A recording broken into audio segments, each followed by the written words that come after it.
தெரியும் அந்த குழந்தைகளுக்கு சந்தோஷத்தை கொடுக்கணும்னா நாம சந்தோஷமா இருக்கணும்.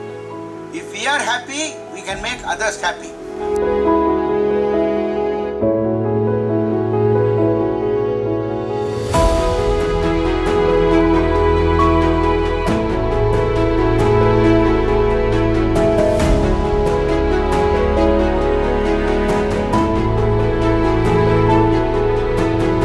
இந்த நாளில் ஆட்டிசம் குழந்தைய வளர்க்குறது எவ்வளோ கஷ்டன்றது அந்த அம்மாவுக்கு தான் தெரியும்.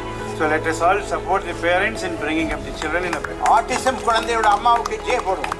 ஆட்டிசம் குழந்தையோட அம்மாவுக்கு ஜெய்.